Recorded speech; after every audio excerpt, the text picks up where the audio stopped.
Повышение авторитета властей районов и городов – важнейшая задача, которую поставил глава Ингушетии Махмут Али Калиматов. Муниципальные власти играют важную роль в решении вопросов своих городов и районов. К ним должно быть соответствующее отношение. Есть вот председатель городского совета, есть мэр. Вот два человека собрали, вы знаете, кто здесь актив, кто это, и любой вопрос решили. Тогда у нас не будет всплесков всяких, понимаете? Авторитет надо делать и уважать. Мэра города. Махмут Али Калиматов ознакомился с докладом мэра Назрани Руслана Оздоева. Обсудили ряд тем: деятельность юридического отдела администрации города, долгострой, борьба с самовольным строительством. Большое внимание уделили вопросу разгрузки автомобильных дорог и деятельности местных предпринимателей. В основном поток куда идет? На выход на Кампусский перекресток? Да, на рынок. Но мы вчера буквально перекрыли дороги, рынок, мы хотим его закрыть, чтобы они... Я говорил, все за рынки закрывайте.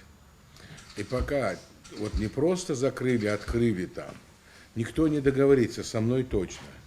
Значит, пока не приводит, я после Сунджи сказал, и прокуратура, и ФСБ, и МВД, все поставили, протокол там есть, и там занесено в протокол, значит, останавливать, и вот какого-нибудь должен заключение пожарных, заключение МЧС, ну МЧС и есть там, да, Роспотребнадзора, энергетиков, газовиков, надо все заключения, чтобы они дали.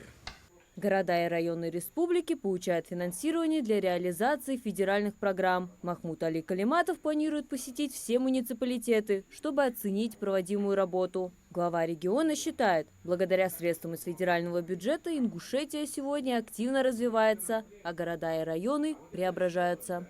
Вот у нас есть бюджет России. Он дает нам, ну, мы зарабатываем там 7-8 миллиардов, а вот 20-23 нам дает дотация, да? Да. Нам дают бюджет. Потом это бюджет, это как мы зарплату, там налоги платим, вот это вот.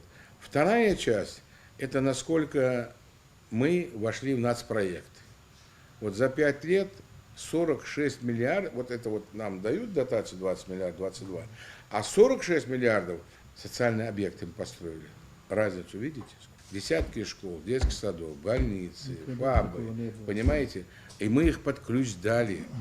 Сейчас в Назрани практически не прекращаются работы, направленные на преображение города, как в рамках федеральных программ, так и за счет городского бюджета. В этом году уже благоустроено 12 улиц на средства муниципальной казны. В планах работы еще на 3 объектах. Вот эти вот все территории, вот особенно мне понравился этот парк, который делаете, это здорово. А если вы пруд доведете до конца эту задачу, то, понимаете, ну, красивый же город, где город наивый.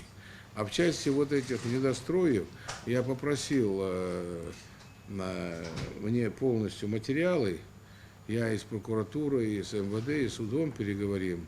Вопросу туризма отдельное внимание. Турпоток в регионе постоянно растет. Глава республики считает, красивый город привлекает больше гостей, а туризм – это вклад в бюджет. Но на этом тема городской казны не закрыта. Махмут Али Калиматов поднимает также вопросы поступления налогов и собираемости коммунальных платежей. Если пользуешься электроэнергией, плати. Пользуешься водой, плати. Вот эту культуру надо прививать, понимаете? А если не понимает человек, то предъявлять уже санкции. Руслан Оздоев рассказал о проектах, которые сейчас реализуются в городе. Поделился и основными проблемами, для решения которых необходима поддержка региональных властей. Просьба будет, Махмут Давай. Шарипович. У нас есть улица Газиева, это вы, наверное, слышали. Это самая первая улица вообще в Назрани, там раньше и военкомат, и центральная улица. Мы уже начали, разговаривал и с министром. Что говорит? Чтобы нам проложили там асфальт. А все коммуникации мы готовы взять на себя. Глава Ингушетии высоко отметил работу, которую проводит мэр Назрани для всестороннего развития города. И сегодня видно, муниципалитет действительно меняется с каждым днем. Марья Макеева, Сулейман Костоев, Магаз 24.